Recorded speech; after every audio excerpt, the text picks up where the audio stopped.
Hello, ladies and gentlemen. This is Dan Trotter, Pretty Good Bible Studies. The video you are about to see is a continuation in a series on the Olivet Discourse taught from an Orthodox preterist viewpoint.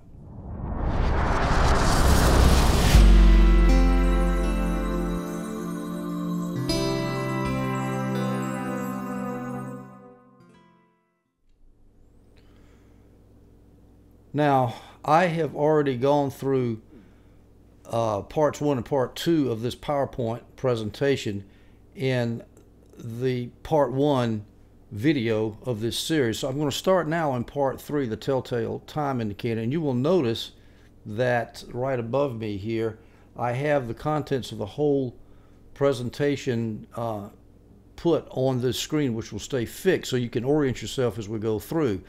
In this series we'll talk about the Telltale time indicator of the Olivet Discourse, which is Matthew 24:34. This generation will not pass away. Then after we do that, I'm going to go through Matthew 24 verse by verse in order to try to show you how that the Olivet Discourse can be interpreted in a preteristic fashion, very reasonably, very logically. All right, let's begin.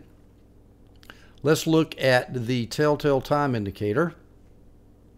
Matthew 24:34 says this, "Truly I say to you," Jesus says to his disciples, "this generation will not pass away until all these things take place." Now, you recall me saying in part 1 that C.S. Lewis said this was the most embarrassing verse in the Bible because he was trying to explain it from a futurist point of view and was having a hard time doing it. Albert Schweitzer lost his faith in Jesus' integrity because of this verse. This verse has been a killer for futurists, but not for preterists. It's our favorite verse. Now, how do futurists try to get around the plain, simple, literal meaning of this verse? How do they try to make all the events in the Olivet Discourse take place in the future instead of in that generation, which would pass away in one generation? How do they do that? Well, first of all, one tack that many futurists in the past have tried was to say that generation means race. It doesn't mean generation. Now, this is actually a silly argument, as I'll point out. It does not mean race. It means generation. Another way futurists have tried to get around this verse is by saying this generation doesn't mean this generation. It means that generation in existence at the end of the world. When that passes away, then all the wars and rumors of wars and all the events of the Olivet Discourse would take place. Well, no, this generation does not mean that. It means this generation, not that generation. The third way that futurists try to get around this embarrassing verse for them is to say that this generation refers only to the first question the disciples asked. Now, if you recall in the last video, in verse 3, the disciples asked Jesus 3 questions. Question number 1, when will these things take place? And these things clearly refers to the destruction of the temple, when one stone would not be left on top of another. When will this take place? That's what the disciples were asking. Well, many futurists will admit that that's what Jesus was talking about there, the destruction of the temple, which occurred in AD 70. However, there were 2 more questions the disciples asked. One was, what will be the sign of your coming? And the futurists say that refers to the future, end of the world. And the third question the disciples ask is, what will be the sign of the end of the age, or the end of the world? Some translations have it, but it's better translated end of the age. And so they say that this generation only refers to the first question. When will the temple be destroyed? And Jesus says this temple will not be destroyed. This generation will not pass away until the temple is destroyed. In other words, the temple will be destroyed in one generation. In other words, agreeing with the preterist on the first question, but then they slice off the second 2 questions, the question about the sign of Jesus' coming and the sign of the end of the age, and say that verse 34 has no reference to those other 2 questions. Well, that won't fly either, although I think that's their best chance if they're going to try to get around this verse. Is their best argument. Another argument some futurists will use is the so-called double fulfillment argument. They say, yeah, well, sure, all the they were talking about the 3 questions that the disciples asked was referring to AD 70. However, there's going to be a rebuilt temple in the future, and all these events are going to happen again. They happen in AD 70, and going to happen again in the future. Double fulfillment. That is an unprovable assumption, and I don't argue with people who want to argue about the future. I think that's pretty unlikely. All right, so let's go through these three arguments more carefully here. The first question, the first dodge that futurists use is that generation means race. Well, no, generation does not mean race. There's another Greek word, genos, which does mean race. Matthew did not use the word genos. He used the word genea. If he wanted to say race, if he meant to say race will pass away, he could have said it, but he didn't. He used a different Greek word, and it's inexcusable to confuse those two Greek words. They look alike, but they're not the same two Greek words. All right, so that's the first problem. The next problem the futurists have, if you go back and look at all the instances in the Greek of the word generation in the New Testament, besides these instances here in the Olivet Discourse, there's 40 examples, and in every other case, the word means generation. It just does not mean race. And you can check this out very easily. Get a concordance, go on the internet, crosswalk.com, studylight.org, get the concordance there and go through all the 40 verses. I've done this. It's a slam dunk, folks. It doesn't mean race. It means generation. Now, even if you didn't have lexical proof to prove it, you've got logical proof to prove that the word does not mean race. It cannot mean race. For example, and this is the reason why. Jesus is trying to give a time indicator when the temple will be destroyed. Now, if he says this race of Jews will not pass away until it is fulfilled, what has he really said? The race of Jews has not passed away in 2,000 years and probably never will pass away. So, Jesus is saying this, don't worry, when you see the race of Jews pass away, you'll know the temple will be destroyed by then. Well, when are they going to see the Jews passed away? They're not going to, because they hadn't passed away in 2,000 years. So Jesus has told them absolutely nothing by telling them that this race of Jews will pass away. The temple will be destroyed before this race of Jews will pass away. So that's nonsense. The passing of the Jewish race cannot give a time indication of when that temple was going down, because there's no indication of the time that the Jewish race will pass away. There's no indication at all. So, and to be fair, most futurists do not use this argument anymore because it's quite frankly ridiculous. All right, here's another argument that you'll hear futurists use. This generation means that generation. Now, what they mean is that generation at the end of the age will not pass away until all these wars and rumors of wars and the Great Tribulation takes place. And then that generation will pass away and all the events will have happened. That is illogical. It doesn't make any sense. I'm going to give you three reasons why it doesn't make any sense. First of all, if Jesus had meant that generation, he would have said that. Why does he say this when he meant that?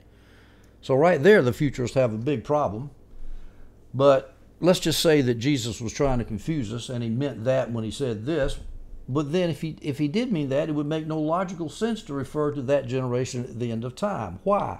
Jesus would be speaking a meaningless truism to say that. Here's what he would be saying. Whatever generation is in existence when Jesus comes, that's when Jesus will come.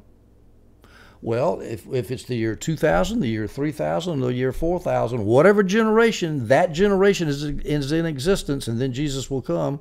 Well, what has Jesus told them as far as time indication? He's told them absolutely nothing, because that generation can be pegged at any point on a future timeline, anywhere up to 1,000,000 years from now or maybe 90 years from now. There's no indication of when it'll happen. But this generation does narrow down the time, because a generation is generally about 40 years. And as I pointed out in the last video, this generation always referred to that generation of Jews that he was speaking to. And that's about 40 years. That does tie it down to 80, 70. But to say it's that generation at the end of time, there's no time indication, there's no linking of the events of the Olivet Discourse to a specific generation. So not only is it lexically foolish to say that Jesus meant that generation when he said this, it is logically foolish to say that. It makes no sense at all. Now, let's go to the third argument that futurists used to try to indicate that this generation doesn't mean the generation of the Jews then living. What they do is they try to separate out question number 1 from question number 2 and number 3. Some futurists do that. they say, yes, this generation will indeed pass before the temple, will not pass before the temple is destroyed. Yeah, there's no problem. But this question number 2 and question number 3, the question the disciples ask about when will be the sign of your coming and when will be the sign of the end of the age, those refer to the future. So they basically just cut out those two questions and say that Matthew 24:34 does not apply to them. All right. Now, I'm not going to go over it again, but in video number 1, part 1 of this series, I went over in great detail how you cannot split those questions up. The parallel passages in Mark and Luke of the Olivet Discourse, they don't even mention the sign of his coming or the end of the age, because the question was only referring to the destruction of the temple in Jerusalem. And remember, that was the first argument. The next argument is the disciples had no concept of resurrection from the dead, of going to heaven, of coming back. All they could think about was the establishment of a Jewish kingdom. They did not understand Jesus coming back in the sky physically at the end of time. That was beyond their comprehension. So the question of when is his coming and the end of the age is referring to the same thing as question number 1. When will the temple be destroyed? When will Jesus come in judgment at the end of the Jewish age in order to destroy the temple? They all go together. You can't split those two things out. All right, that's logically, but also there's another way you can tie Matthew 24:34, this generation, to the coming of Jesus. Go back one verse in Matthew 24:33, and you will read this. When you see all these things, I've got it in purple here, when you see all these things, you know that he is near at the very gates. Now, what does he is near means? It means he's come. That's what near means. He's coming. So, and these things, of course, as I pointed out in the last video, whenever you hear the phrase these things, it's referring to the destruction of the temple in AD 70. That was the phrase the disciples used in question number 1. So Jesus says, when you see these things, when you see the destruction of the temple, you will know that he's come. He is near. That's what he meant. When you see the destruction of the temple, you will know that Jesus has come, or he is about to come at the very gates and destroy Israel. Now, if you'll go down to our problem verse here, Matthew 24:34, our telltale time indicator, you will see it says this generation will not pass away until all these things take place. Well, what does these things refer to? It refers to the destruction of the temple. And in the previous verse, going by context, these things is tied to he is near, which is his coming. That ties question number 1 and question number 2 together neatly, using context. When you see the destruction of Israel, you know that he is coming. He is at the very gates. Okay, so that's the third dodge that the futurists used in order to get around this embarrassing verse for them. Let's look at the fourth method they use, the double fulfillment dodge. They say, okay, the 3 questions could be fulfilled in AD 70. I don't know of a futurist that done this, but this is hypothetically what a futurist could do. He could say, okay, look, we'll give you preterists. We'll give you those 3 questions refer to AD 70, but how do you know it's not going to be fulfilled again? And you'll hear futurists do this all the time. They say, okay, but we still have the future out there. There could be a future Antichrist, 12 nation Israel, 200-man army, the whole 200 million man army, the whole gamut of futurist speculations. And we can also speculate here that the temple will be rebuilt and it'll be torn down stone from stone.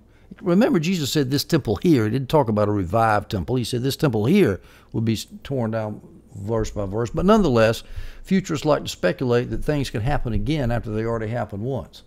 Well, they can't prove that, and I can't disprove them because nobody can prove the future or disprove the future. So I'm not going to bother to try. But if you want to believe that moonshine, well, that's fine. But just know that you're walking on thin ice, and you go out and you state this as if it's something certain, and you tell your young Christian converts and people you're discipling that it's just a slam dunk. It's going to happen again. The way that most futurists teach prophecy, you're going to create doubt in them, and one day you could destroy their faith when it turns out that your futurist speculations are nothing but hogwash, nothing but speculation that's not based on the Word, and you're going to mess somebody's faith up.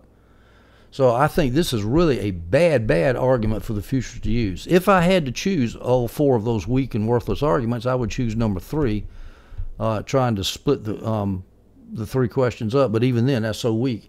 It's It's not very promising if you're a futurist. Let me finish up this section on double fulfillment by giving you a quotation from Moses Stuart. Moses Stuart was a 19th century theologian. In the 19th century, there were a lot of preterists. He was one of them. And he's got a great quote about this double fulfillment idea. He says, "This cast us on the boundless ocean of imagination and conjecture without rudder or compass." I agree with that perfectly. So, again, I'm not going to speculate about the future because I don't want to get lost in a rudderless sea without a compass. All right, I'm going to end it here on the Telltale Time Indicator. I'm going to do another video on Matthew 24 verse by verse, and I'll show you that it is very practical, it is very reasonable, it is very clear that those verses in the Olivet Discourse, even the ones that everybody assumes refers to the end of the world, they refer to the destruction of Israel in 87. If you enjoyed this, please subscribe to my channel below if you would like, and stay tuned for the next video.